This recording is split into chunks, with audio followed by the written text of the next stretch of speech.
Hello and welcome to the Blockchain Startup Show. I'm Pooja Jain. Today we're diving into the fascinating world of Arcana Network, a company that's pioneering ownership, privacy and security for user data in Web3. Their suite of products is revolutionizing how we interact with blockchain technology. At the core of Arcana's offerings are innovative solutions like Auth, Gasless and Sendit. These products redefine convenience and security in the blockchain space. To explore more about Arcana's mission and groundbreaking solutions, please join me in welcoming the founder of Arcana Network, Mayur Relekar. Mayur, it's a pleasure to have you on the Blockchain Startup Show. Thank you so much. And my first question for you is, can you delve a bit deeper into Arcana and its start? Why the name Arcana? Yeah, no, sure, absolutely. So firstly, why the name Arcana? Arcana was basically means secrets and mysteries. It refers to the obviously the tarot cards as well, but we just basically felt like that was a nice name because we were on this path to kind of demystify all the secrets and mysteries of Web3 and blockchains for developers and users. Just to kind of delve a bit more about what Arcana is. So there's this very famous Paul Graham quote where Paul Graham is the one of the founders of Y Combinator, where he says that startups are like sharks, and if they stop swimming, they die. So our journey to kind of start Arcana has been pretty much like that, where we've had like multiple things that we started and shelved before finally arriving at what Arcana is. Right. So we tried to do a bunch of different things right from 2019 when we got into like the whole blockchain world, me and my co-founders. And we did a bunch of different things. Like we started out with decentralized storage. We built a product, we took it to market, and that's when we realized no one cared for decentralized storage. And then we kind of pivoted to a product play built on top of our decentralized storage solution. And that's when we realized we can do so much more and generalize a lot of things that we'd kind of started to figure out and learn. And so that's basically how Arcana was born, where the goal of Arcana was to significantly improve user experience for builders and also improve the user experience for end users. Generally speaking, ideology that Web3 and blockchains are so like rich with, you find it in abundance, right? A lot of people get into the space for the ideology, but it can only take you so far. And real adoption actually needs much more. And it is with this idea that we started Arcana. And so we just want to make it very easy for builders to be able to build high quality products, because we feel that this in turn helps basically take adoption to the next level. And bit by bit, I think we can basically make the world more like how we intend it to be. Usability layers such as Arcana are quickly emerging across the Web3 space. How do you differentiate yourself as more players build for similar use cases? Yeah, that's a great question, Pooja. So there are indeed a number of platforms today that are coming to the fore, and we are cheering all of them, because this is essentially a great sign. It's a sign that the entire industry is maturing and it's choosing pragmatism over blind idealism. And the thing that differentiates Arcana is that we've always wanted to be a protocol versus being just a platform. We are a platform today, but we've always planned for and architected Arcana to eventually become a protocol. And there's a small nuance difference between a protocol and a platform, which is that essentially protocols are public goods. They are permissionless by nature, which is that anyone can participate in them without necessarily needing any sort of permission. And there is no central authority or central points of failure. And this is what really is the power of a protocol. Because if you achieve this, then you basically kind of, you lay the path for like almost limitless innovation. The scale and rate at which you can grow is heightened tremendously. And that, I think, is going to be the crucial differentiator between us and other people who are also doing a fantastic job. Mayur, what are some more interesting use cases that you've come across built around Arcana's solutions? Well, there are a bunch. We currently have multiple products. These products cater to over 100 different projects of different shapes and sizes.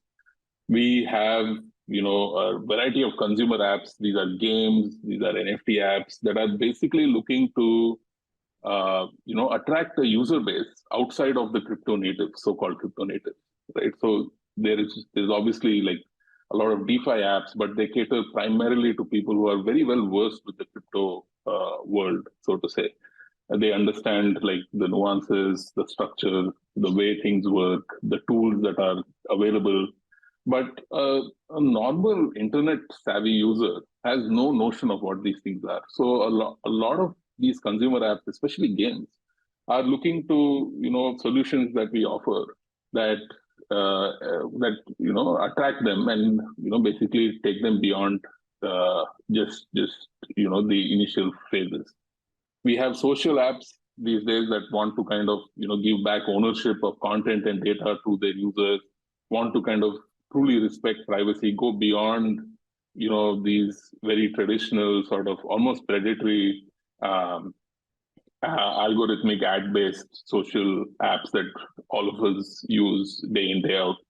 And they're changing the paradigm. And so they're looking at some of the solutions that we have to offer. And also, some of the apps that basically push the boundaries of how we transact today. I mean, like we as Indians know of all the wonderful ways in which UPI has benefited us tremendously. And we also know how the rest of the world is playing like catch up to these sorts of things. But clearly in the crypto world, this is by default, where I don't need anyone's permission. To be able to kind of, be able to transact with another person.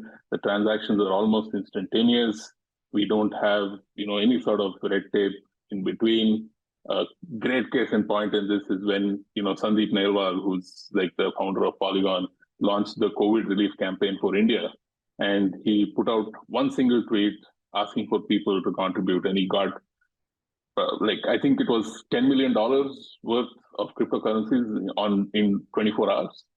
And then, of course, we all know how Vitalik Buterin, who's one of the founders of Ethereum, came in with the massive $1 billion worth donation. And all of this was just by looking at a tweet, right? So we definitely want to we have a bunch of applications that are pushing these sorts of boundaries. We have one of our own, which I'll hopefully get to talk about later, where we want to really help people push these boundaries. What are the key obstacles that we as an industry must overcome for Web3 to achieve widespread adoption? Yeah, that's a great question, Pooja. We've come a long way since where we started. I got into crypto, and it wasn't even called Web3 back then, in 2017. And since then to now, we've definitely made large strides, but we have some ways to go. And I have very strong views about some of the things that we need to do and do right going forward if we have to kind of achieve the sort of levels of adoption that you see in other spheres. And I think number one among them, and I think a good job of this is being done already, is clearing out bad actors. There are a lot of people who have immense amounts of charisma in the space, but are essentially just bad for the entire ecosystem in the long run. And these people are getting cleared out, and we should continue to kind of clear these people out of the space because they are a net negative in the long term. I think in general, more transparency is extremely important.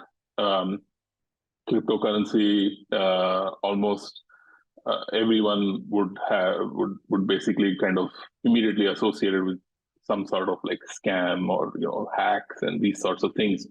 I think in general we should strive to be a far more transparent than we are today. I think we're quite transparent as an industry, but I think we should strive to be even more so.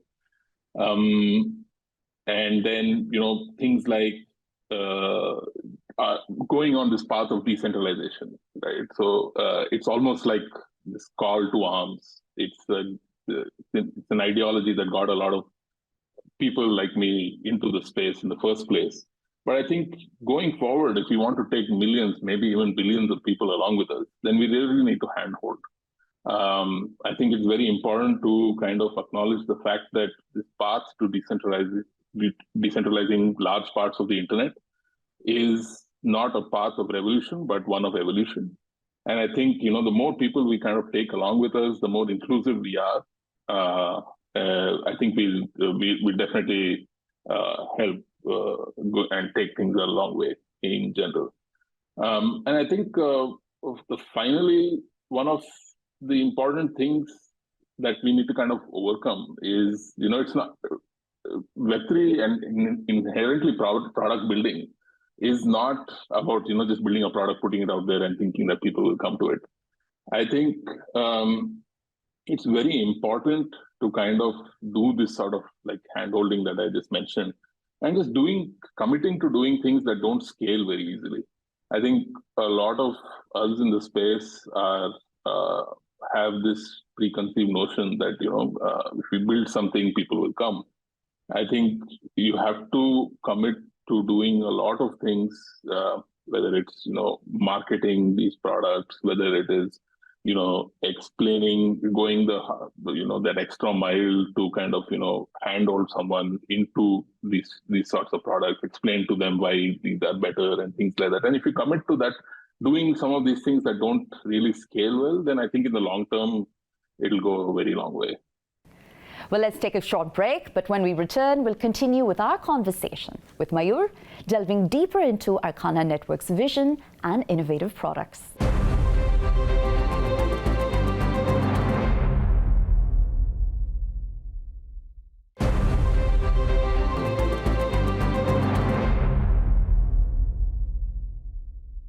Welcome back to the Blockchain Startup Show. We're here with Mayur Relekar, founder of Arcana Network, discussing its pioneering solutions in the realm of Web3.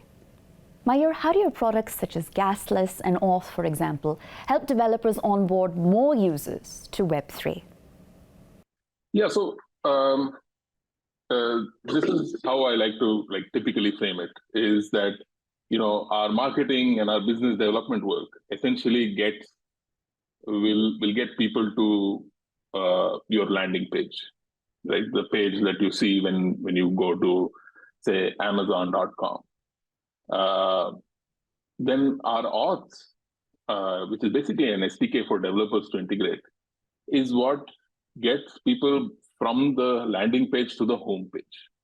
It allows people to very easily log in with just their email IDs, and the Arcana network gives these users a wallet with which they can transact within this Web3 application, whatever it may be.